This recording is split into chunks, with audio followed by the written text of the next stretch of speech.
इतिहास की पुस्तक पहला भाग अध्याय 28। इतिहास की पुस्तक पहला भाग अध्याय 28। दाऊद की अंतिम सभा और उसकी मृत्यु। और दाऊद ने इस्राएल के सब हाकिमों को,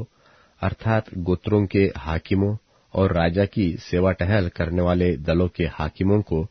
और सहस्त्रपतियों, शतपतियों और राजा और उसके पुत्रों के पशु आदि सब धन संपत्ति के अधिकारियों को, सरदारों और वीरों और सब शूरवीरों को यरूशलेम में बुलवाया।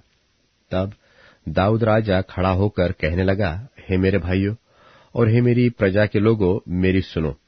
मेरी मनसा तो थी कि यहोवा की वाचा के संदूक के लिए और हम लोगों के परमेश्वर के चरणों की पीढ़ी के लिए विश्राम का एक भवन बनाऊं, और मैंने उसके बनाने की तैयारी की थी। परंतु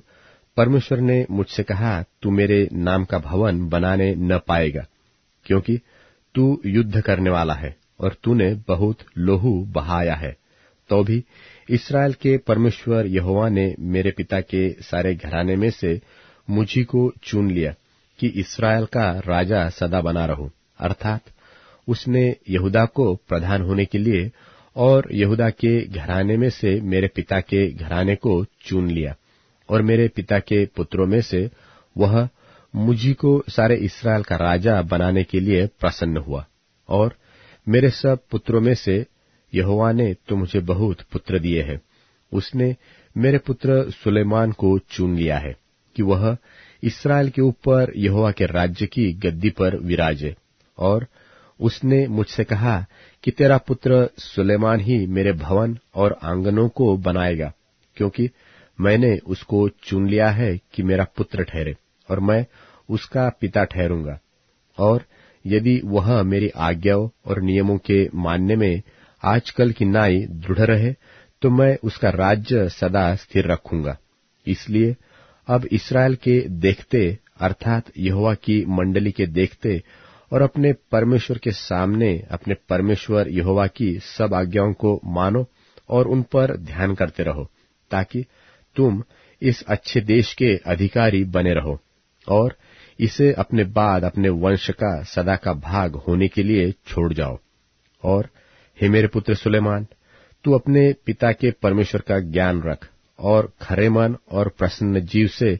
उसकी सेवा करता रह, क्योंकि यहोवा मन को जांचता और विचार में जो कुछ उत्पन्न होता है उसे समझाता है। यदि तू उसकी खोज में रहे तो वह तुझको मिलेगा, परंतु यदि तू उसको त्याग दे तो वह सदा के लिए तुझको छोड़ देगा। अब चौकस रह, यहोवा ने तुझे एक ऐसा भवन बनाने को चुन लिया है जो पवित्र स्थान ठहरेगा। हियाव बांधकर इस काम में लग जा। तब दाऊद ने अपने पुत्र सुलेमान को मंदिर के ओसारे, कोठरियों, भंडारों, अटारियों, भीतरी कोठरियों और प्रायश्चित्त के ढकने से स्थान का नमूना और यहोवा के भवन के आंगनों और चारों ओर की कोठरियों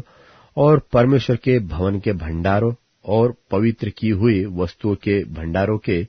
जो जो नमूने परमेश्वर के आत्मा की प्रेरणा से उसको मिले थे, वे सब दे दिए। फिर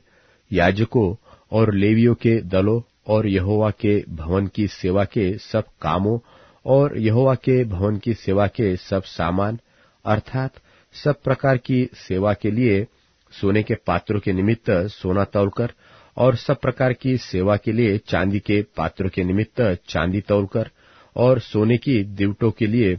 उनके दीपकों के लिए प्रति एक एक दीवट और उसके दीपकों का सोना तौलकर और चांदी के दीवटों के लिए एक एक दीवट और उसके दीपक की चांदी प्रति एक एक दीवट के काम के अनुसार तौलकर और भेंट की रोटी की मेजों के लिए एक एक मेज का सोना तौलकर और चांदी की मेजों के लिए चांदी और चोखे सोने के कांटों, कटारों और प्यालों और सोने की कटोरियों के लिए एक एक कटोरी का सोना तौलकर और चांदी की कटोरियों के लिए एक एक कटोरी की चांदी तौलकर और धूप की वेदी के लिए तपाया हुआ सोना तौलकर और रथ अर्थात यहोवा की वाचा का संदूक ढाकने वाले और पंख फैलाए हुए करूबों के नमूने के लिए सोना दे दिया। मैंने यहोवा की शक्ति से जो मुझको मिली यह सब कुछ बूझकर लिख दिया है। फिर दाऊद ने अपने पुत्र सुलेमान से कहा, हियाव बांध और दृढ़ होकर इस काम में लग जा, मत डर और तेरा मन कच्चा न हो, क्योंकि यहोवा परमेश्वर जो मेरा परमेश्वर है वह तेरे संग है, और जब तक यहोवा के भवन में जितना काम करना हो वह न तो चूके,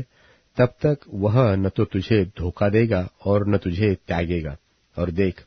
परमेश्वर के भवन के सब काम के लिए याजकों और लेवियों के दल ठहराए गए हैं, और सब प्रकार की सेवा के लिए सब प्रकार के काम प्रसन्नता से करने वाले बुद्धिमान पुरुष भी तेरा साथ देंगे, और हाकिम और सारी प्रजा के लोग भी जो कुछ तू कहेगा वही करेंगे।